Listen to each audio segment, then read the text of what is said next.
Programa Palavra Espírita. Apoio Cultural, Sociedade Espírita Estudo e Caridade Lar de Joaquina. Odontologia Lauda, o implante que se transforma em sorriso. Goods e Cook, Casa Criativa, agora juntas para lhe surpreender ainda mais. Sociedade Espírita Luz e Caridade.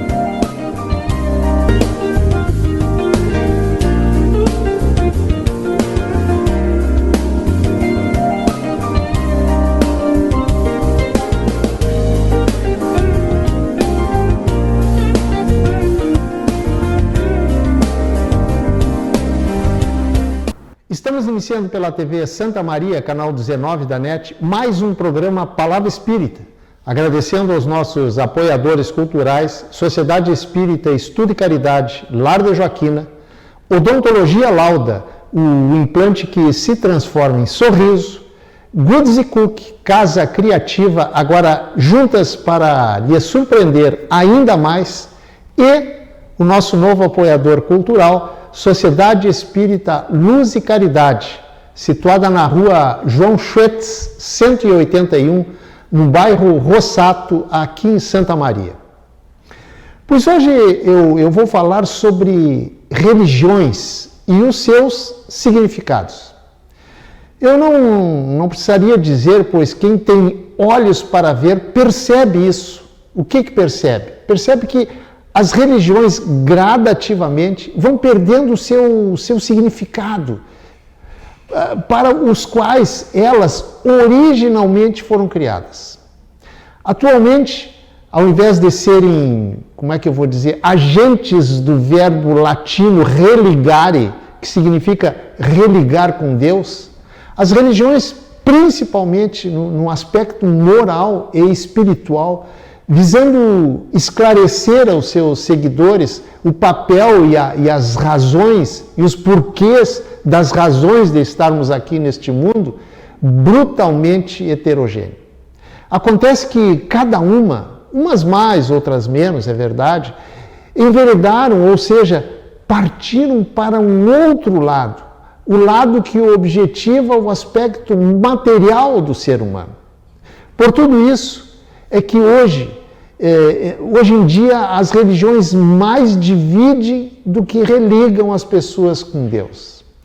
E exatamente por mais dividirem do que unirem, elas gradativamente têm perdido muito do seu verdadeiro significado. No nível atual da evolução da humanidade, é frequente que quanto mais formos religiosos, isto é, mais fiéis aos postulados das religiões, aliás, hoje muito mais voltada, como eu disse antes, para o homem material e não para o homem espiritual, as religiões, serão um meio de separação e desamor, tornando os homens não irmãos, mas fanáticos e adversários entre si.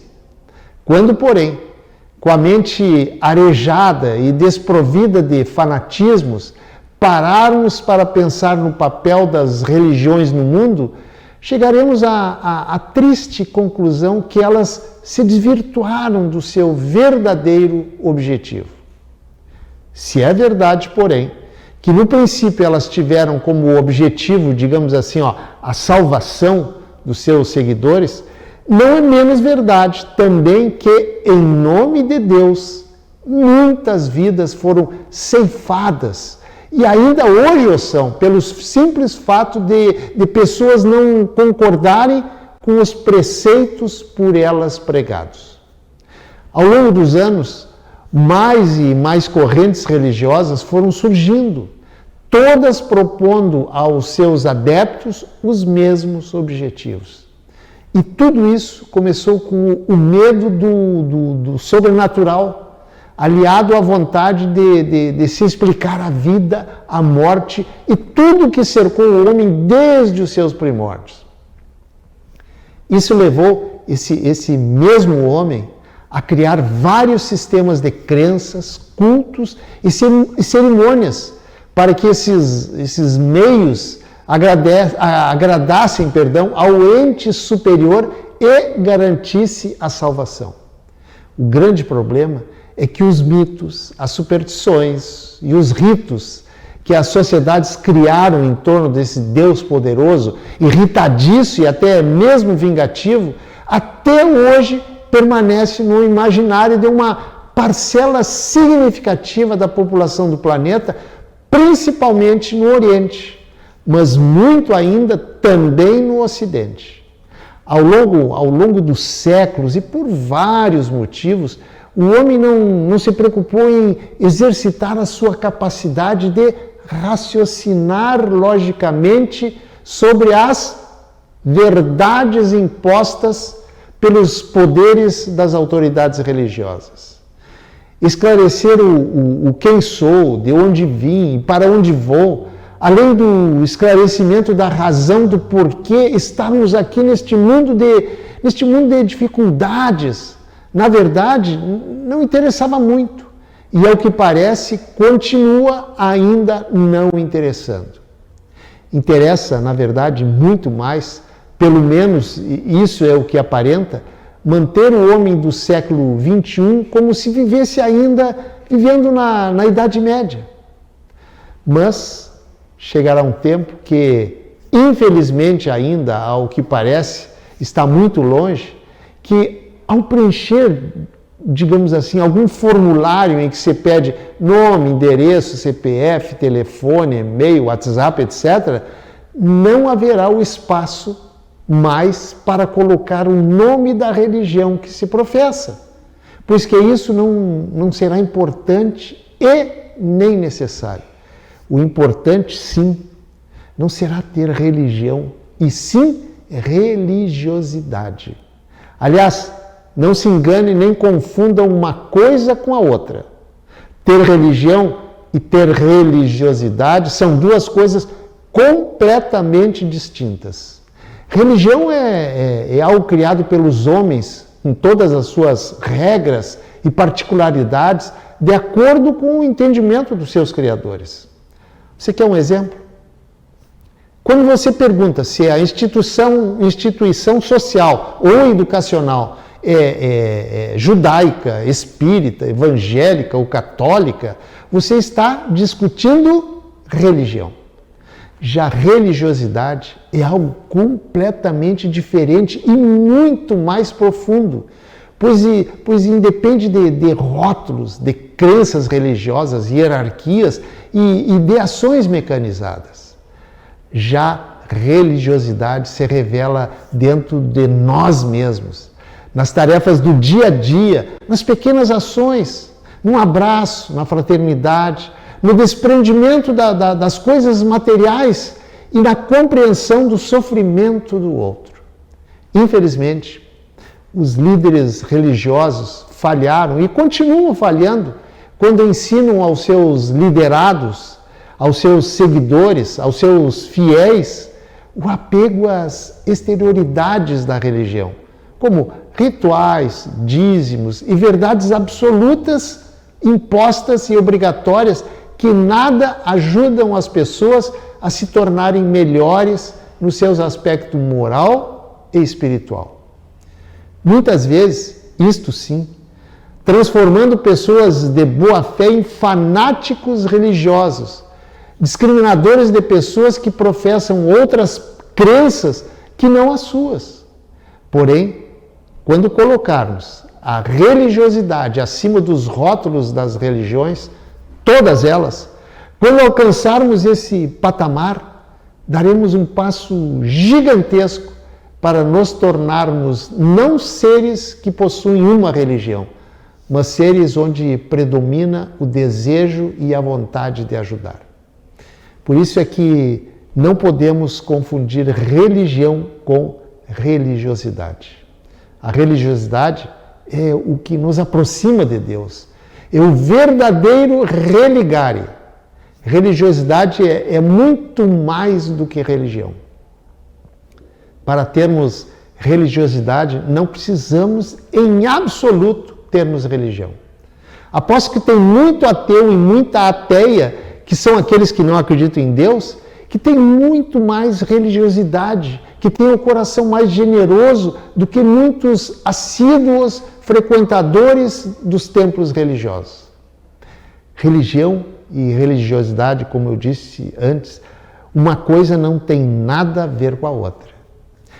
E já que estou falando sobre a religião, sobre as religiões de modo geral, não poderia me furtar e nem seria honesto da minha parte se não falasse sobre a religião espírita, mas sim sobre as casas espíritas.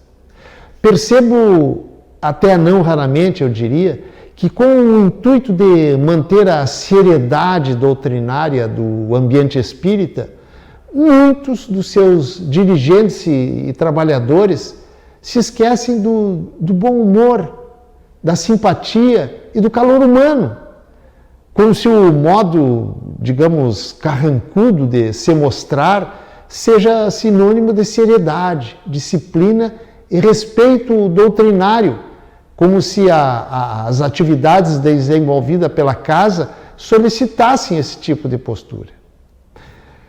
É preciso entender que quem vai a uma casa espírita, principalmente aqueles que vão pela primeira vez, quase sempre encontram-se frente a uma dificuldade e vão lá muitas vezes como a última esperança de receber um alento, uma palavra de consolo para as suas angústias interiores, ou mesmo na busca de uma explicação, não para as coisas boas, pois para as coisas boas ninguém procura explicação.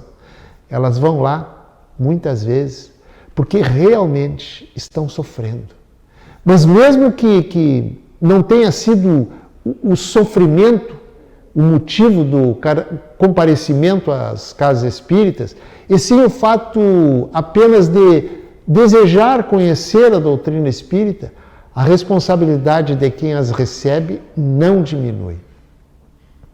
Por isso que, se quem as receber estiver com uma postura sisuda, fechada, e sem a luz cativante de um sorriso, quem assim agir, estará contribuindo para influenciá-lo de forma negativa e pouco receptiva.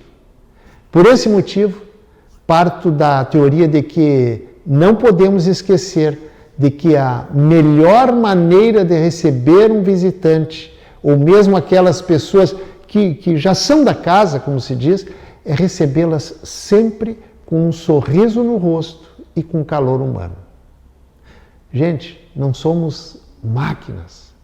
Temos sentimentos, somos todos seres humanos carentes de afeto. E o papel do Espiritismo é, principalmente, consolar e depois esclarecer. O otimismo e a alegria sempre atraem coisas boas, ajudando no equilíbrio do ambiente. É sabido que a casa espírita possui um papel importante e fundamental na vida da comunidade em que ela está inserida. E cabe a nós, portanto, sermos os irradiadores de boas e sadias energias. Jamais podemos esquecer que o Espiritismo, para aquele que chega, principalmente pela primeira vez, pode ser a derradeira busca, a última porta na busca de respostas, na busca do equilíbrio, da paz e do entendimento de tantas dúvidas que outras correntes religiosas talvez não tenham conseguido responder. A casa espírita, na verdade, não é uma igreja aos moldes tradicionais que nós conhecemos.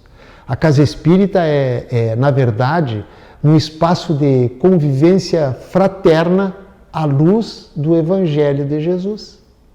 Aliás, a grande escritora espírita Sueli Caldas Schubert, no seu livro Dimensões Espirituais do Centro Espírita, nos traz uma mensagem para reflexão sobre o papel da casa espírita.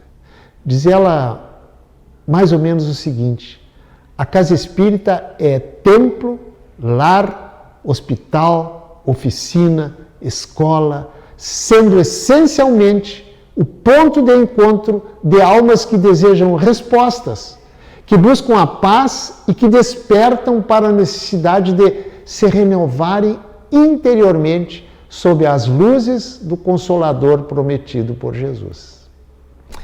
Mas um detalhe importante: quando você entra em uma casa espírita, você não vai receber nenhuma fórmula mágica para resolver todos os seus problemas. Suas dores vão continuar. Suas mágoas também vão continuar. Quando você entra em uma casa espírita, lamento informar, mas você não vai ver espíritos baixando e nem anjos tocando harpa. Nada disso.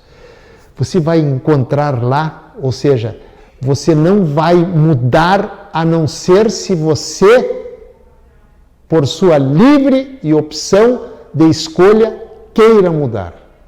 Livre escolha, para quem não sabe, é o que no Espiritismo nós chamamos de livre-arbítrio.